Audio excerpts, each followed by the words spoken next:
Anitah Among, Speaker wa Parliament y'eggwanga Uganda, yavuddeyo ne yeewozaako ku bigambibwa mbu yali ssente z'abantu b'e Karamoja ne UK okuvaayo n'emuteekako akazito. Nakoze story wano n'egamba nti Bobi Wine ajaganya era musanyufu nnyo olw'okulabika nti eggwanga lya UK lyateekeza responsibility mu kusaba kwe ne sanctioning omukyalo ne muyimiriza ebintu byonna gy'abadde akola emikyafu mu ggwanga erya UK.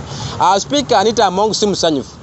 Agamba nti buno buli azaamaanya fuga bina butaagaliza bwe bufumbikedde mu basajja bano abazungu abayina ebyabyo byagala okuyisaawo nga bo. Anitah Among yadde na reasoning n'agamba nti bwe tutunuulira maaso ka waliwo homosexuality bill yagezaako kulabika nti yagala okusayiningibwa mu ggwanga lya Parliament nga homosexuals oba bali b'ebisiyaga baagana bakufuna freedom yeetengeredde kulabika nti babya ne rights ng'abantu abala mu ggwanga Uganda. Wano babaka ba Parliament ne ba minister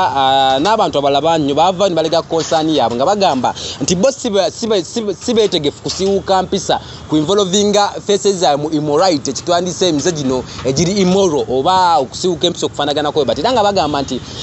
kyampisa n'obukalcha y'eggwanga Uganda ne bannayuganda ne culture ze tuyina endala okulya ebisiyaga kibeera nko nsibuko yaffe batebeera nko mpisa yaffe oba nkuza yaffe okuva edda nedda. Bo nga basinzira ku bigambo byandikibwa mu Bayibuli ojjukira Sodoma ne Gomora abasaanyizibwawo era ne bagamba nti eggwanga Uganda tegenda kusaanyizibwawo mu ngeri efaanaganako bwetyo. Speaker wa Parliament Anitah Among y'omu ku bayimirira nga bali staunch and directly okuluma n'okusimba ekira ku kigambo kyabwe nga bagamba nti balikira ku makya kusayininga tteeka likwatagana bisiyaga. Bino bye bigambo emu ku ebyo byagamba singa ye Anitah Among byagamba nti byaviddeko entata oba oliawo ne kalumanywera okulabika nti bamutaddeko sanction n'akazito kali okuva mu ggwanga erya UK. Omukyalo Anitah Among yagamba nti oluvannyuma lw'etteeka eryasayinibwa mu Parliament ya Uganda nga bagamba nti tewali muntu akkirizibwa kusangibwa nga alya kisiyaga era singa baba bakwata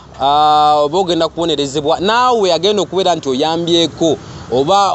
olini partner n'abo bali ebisiyaga nga nawe bagenda kuba fine era nga waliwo n'etteeka erigamba nti singa oba osangibwa nga owenyigidde emikolo ekifaanagana kooti wantunulirwa n'akalabba mu ngeri emu oba endala.